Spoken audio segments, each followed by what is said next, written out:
Olá, pessoal. Bom dia, boa tarde, boa noite. Tudo bem com vocês?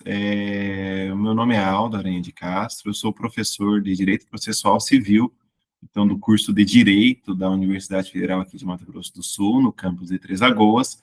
E estou aqui hoje com a minha esposa, Marília Mendes dos Santos de Castro. Sou conciliadora e mediadora do Tribunal de Justiça de Mato Grosso do Sul, na comarca de Três Lagoas, atuante na mediação e também conciliação no Juizado Especial Civil e Sejusc. E advogada, E né? advogada.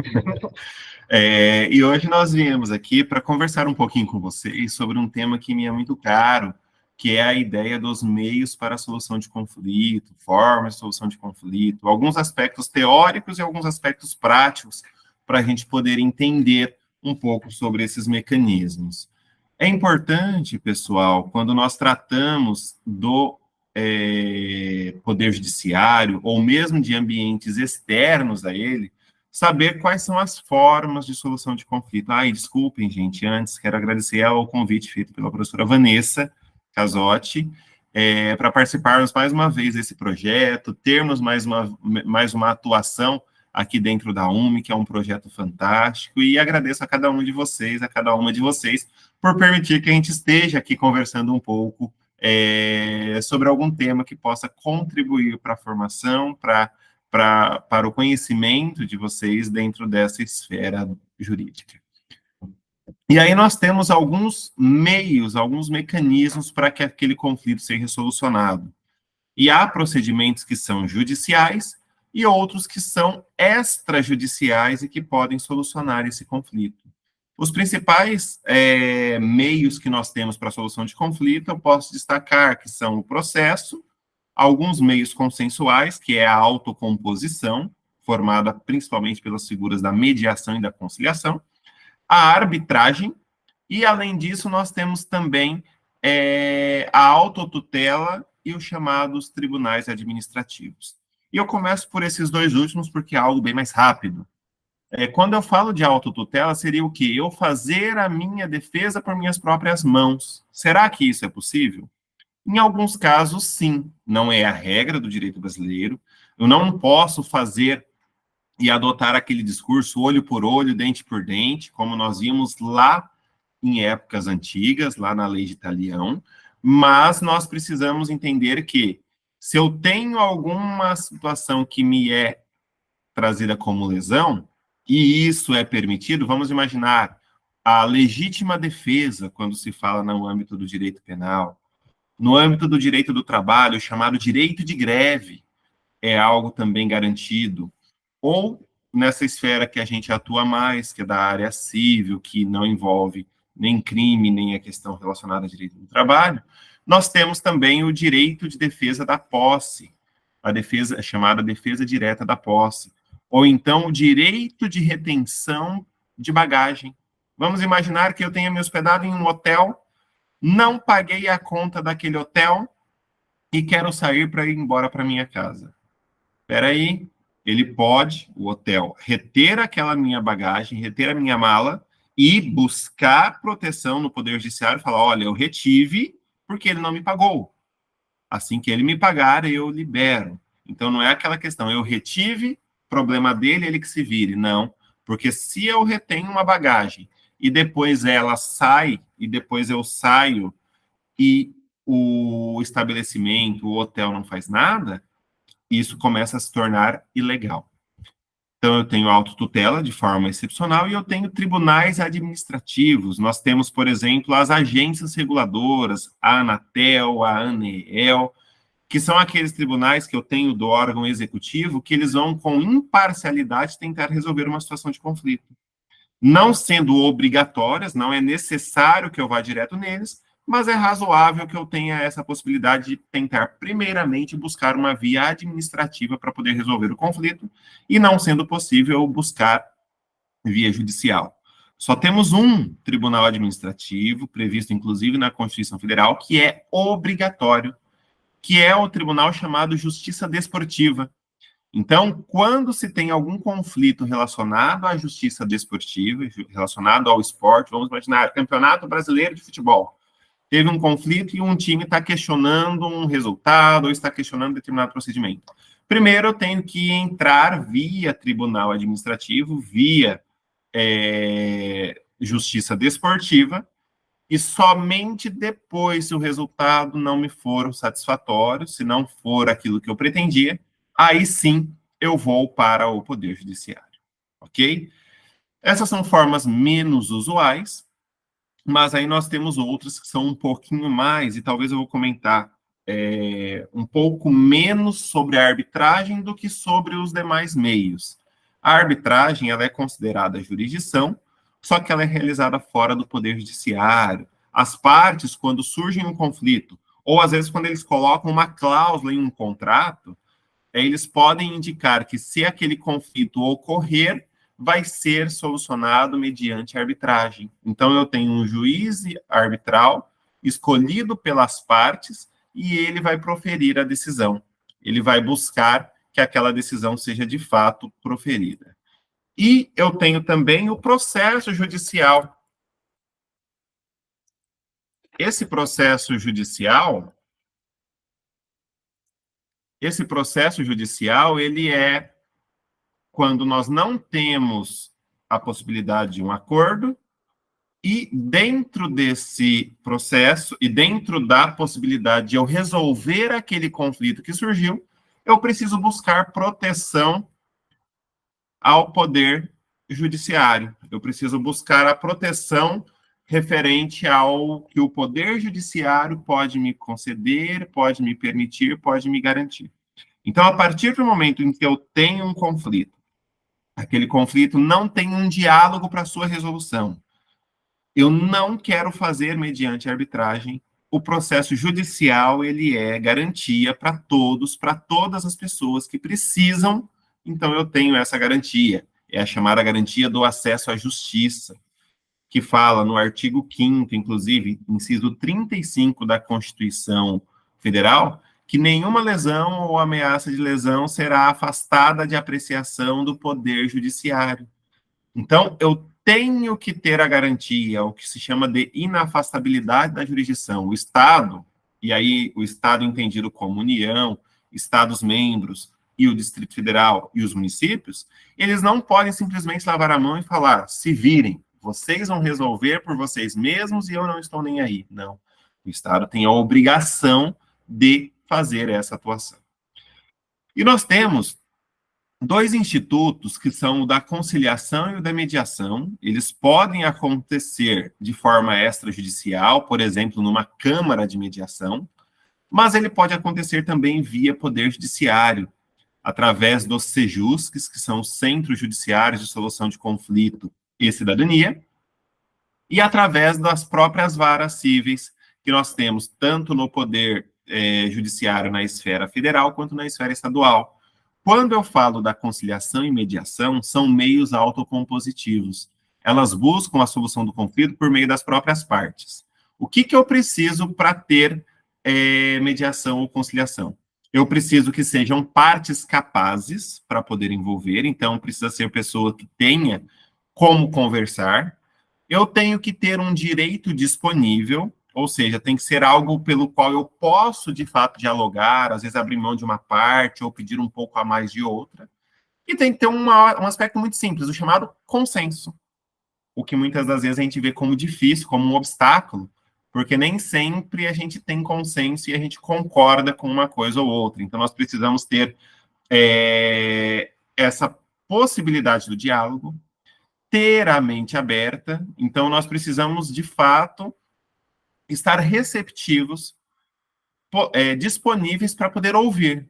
Deixe eu ouvir o que a outra parte tem a dizer. Às vezes eu posso ter razão, às vezes eu posso não ter razão, porque a gente é pessoa, a gente é humano, e a gente tem virtudes, mas ao mesmo tempo nós temos defeitos.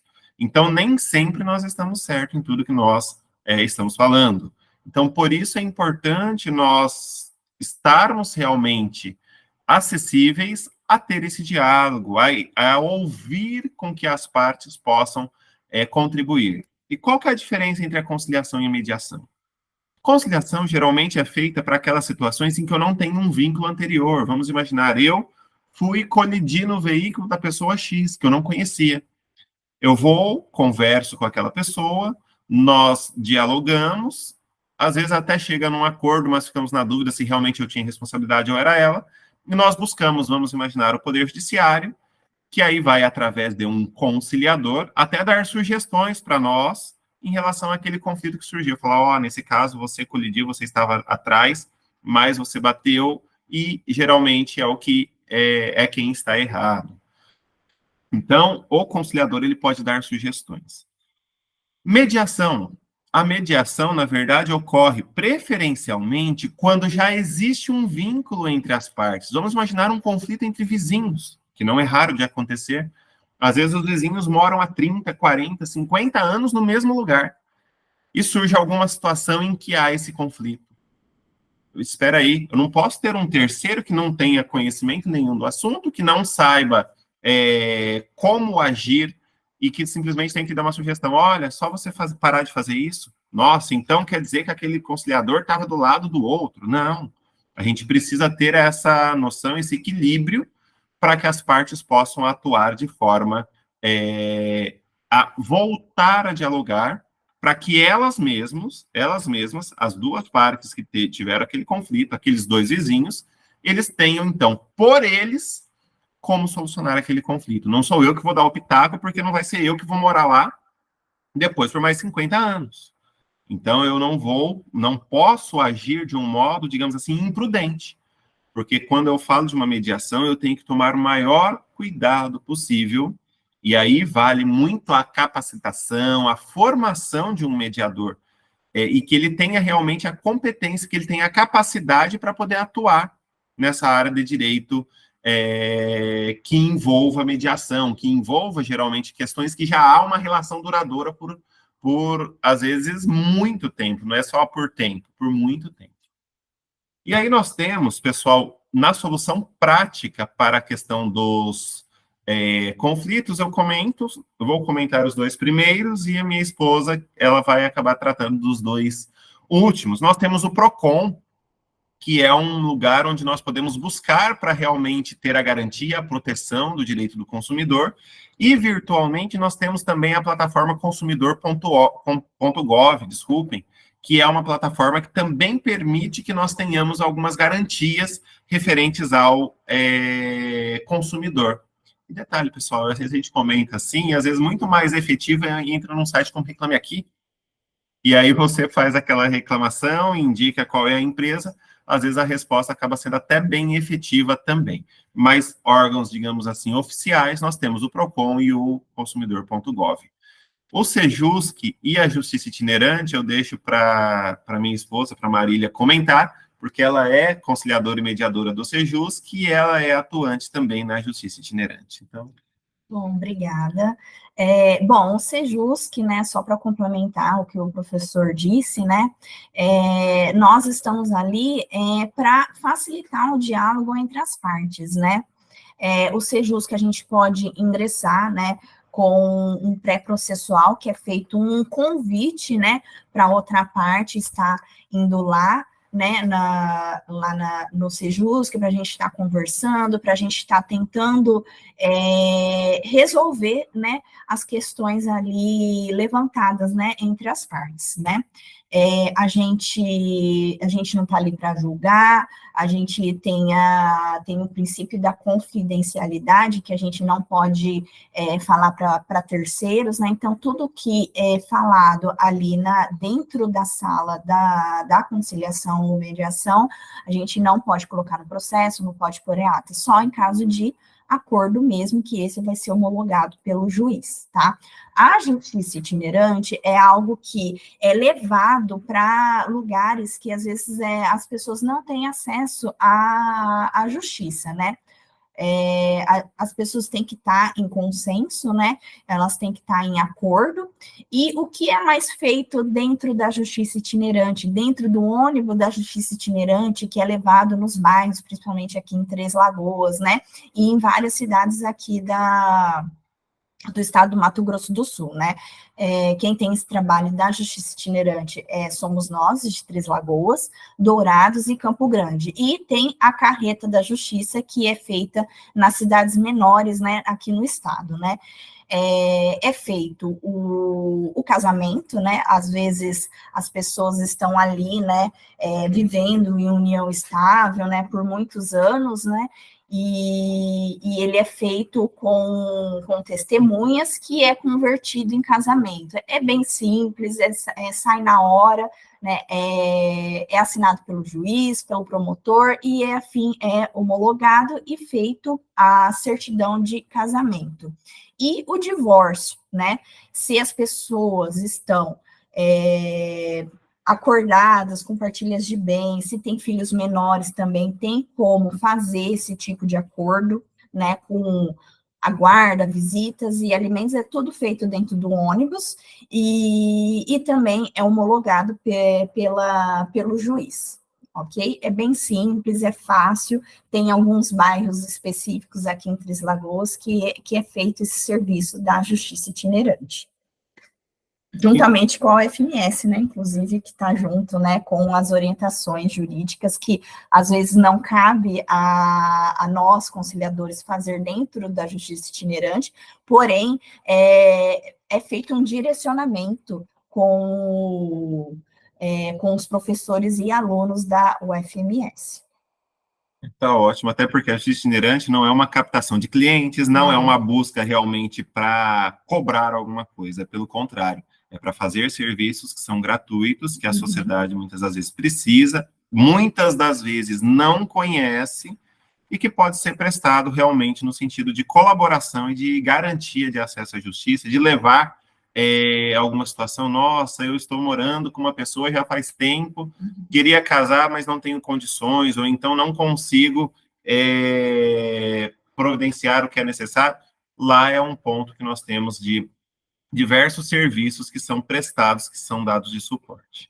Então, nós temos diversos mecanismos na solução prática dos conflitos. Então, é importante que nós tenhamos o conhecimento, essa interação com diversos procedimentos, com diversos órgãos que nos permitem determinadas soluções, quer seja elas de forma conflituosa, como no Sejus, que por mais que haja um conflito, há mediadores capacitados para poder tentar restabelecer o diálogo, para as partes tentarem se autocompor, tentarem voltar a conversar e resolver. E há também as formas que já são previamente consensuais, como nós temos na Justiça Itinerante, e desenvolvido esse projeto já há algum tempo aqui em Três Lagoas. Certo, pessoal? Agradeço mais uma vez, professora Vanessa, pelo convite, parabenizo pelo brilhante projeto que você conduz com maestria dentro da UME, dentro da UFMS já há longos anos. A UFMS com certeza se inspira em você, em eventos, em atividades, em projetos voltados para a melhor idade. E agradeço imensamente por poder participar, espero de algum modo que tenhamos contribuído um pouquinho para essa formação de vocês, para a capacitação de vocês, e ficamos à disposição para qualquer outra situação que vocês precisem, para a gente poder tentar esclarecer. Meu muito obrigada. Então, sucesso para vocês, obrigado e tchau, tchau.